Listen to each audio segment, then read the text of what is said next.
Nnamdi Kanu withdrew his 23-man witness list as he ended his defense.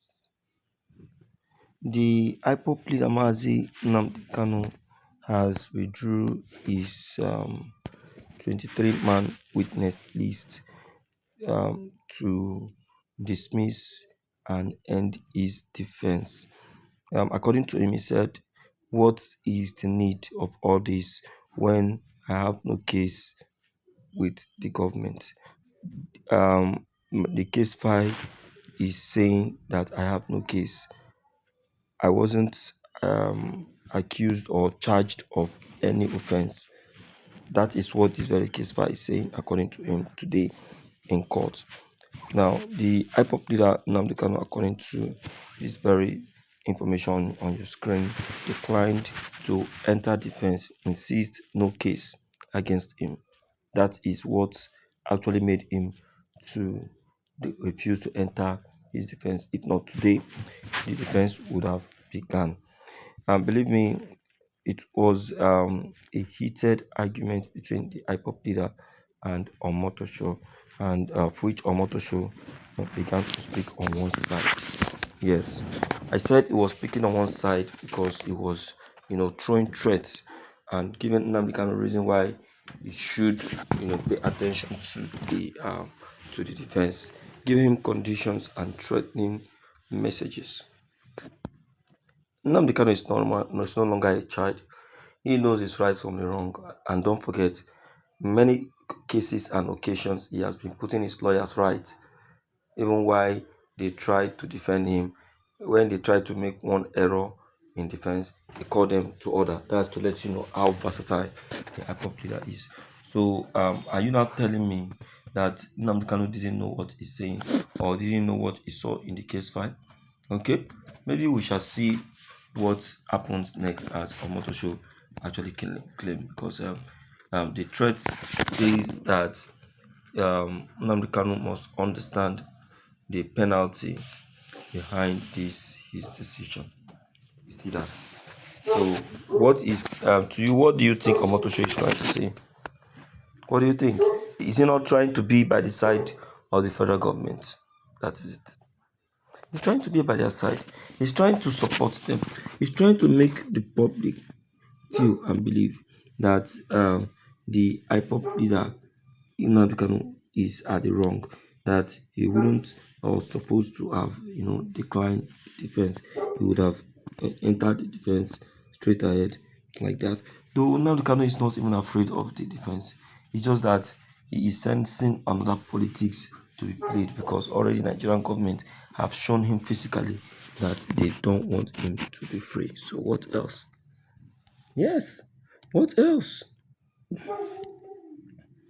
You see that, my dear people. So what the federal government are actually having installed as planned, as per since Nnamdi Kanu has refused to enter the defense. Yes, I don't really know, but I would like you to pay attention to this very information, because the story really they heated. Listen to this.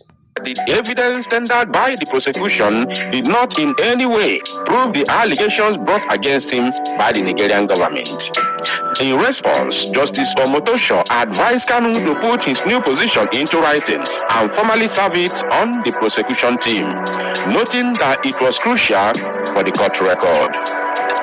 The judge further suggested that Kanu seeks legal advice from criminal law experts to fully understand the implications of his decision to forgo a defense.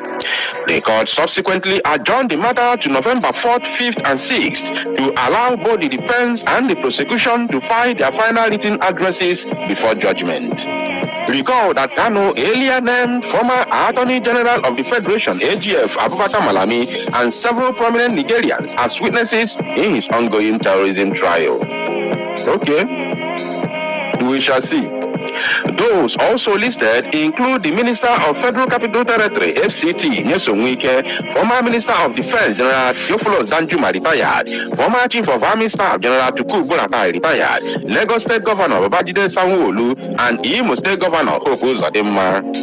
Others named our Minister of Works, Dave Umahi, the immediate past governor of Abia State, Okezie Ikpeazu, former Director General of the National Intelligence Agency, NIA, Ahmed Rufai Abubakar, and former Director General of the Department of State Services, DSS, Yusuf Bichi. So, this very matter now has entered into a different level. You understand? Which, I'm going to say my own opinion here. Nnamdi Kanu knows it all better than me, especially in this very case. So, what I'm going to say now is my own opinion. First of all, we all know that Nnamdi Kanu has no case to answer. That is number one, which is exactly what he's standing on right now. Right? So, withdrawing the 23-man list that he has submitted to Justice James Omotosho would have been a slap on the faces of the zoo government.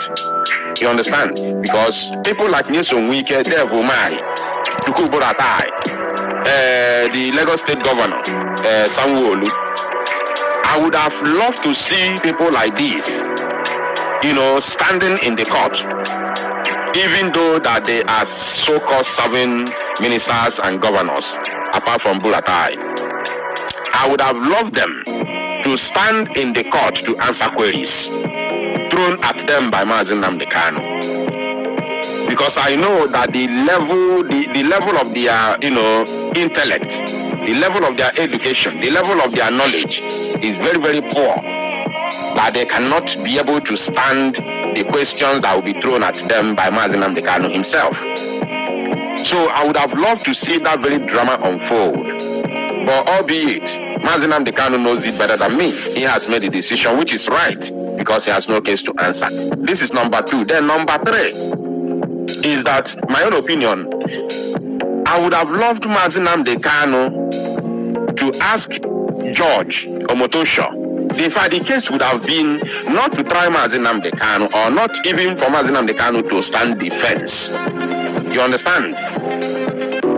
The case would have been a trial on the Nigerian government and DSS, because Justice Omotosho would have conducted trial against the government, because the government has a lot of questions to answer. How Nnamdi Kanu appeared in the zoo court. You understand? That would have been the main case. This case wouldn't be Nnamdi Kanu defending himself. It would have been the zoo defending itself. Abubakar Malami would have been able to tell us how Nnamdi Kanu was brought back to Nigeria. Exactly. That is the point. How did Nnamdi Kanu end up in Nigeria? Is it in a legal or illegal way? They are trying Nnamdi Kanu, whereas they are the one at fault. So the case is supposed to have been a trial, not asking Nnamdi Kanu to defend himself. On what? On what case? Is he the offender?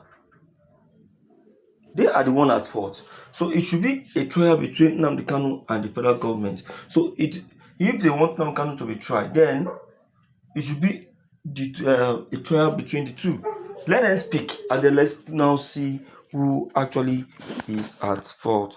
So, my dear listeners, you can see why I told you that Nnamdi Kanu has no case to answer, and why the reason why he said that he is free and and he cannot enter any defense. You can see that. Help to share this video. Let everyone be aware of this very truth. Thank you.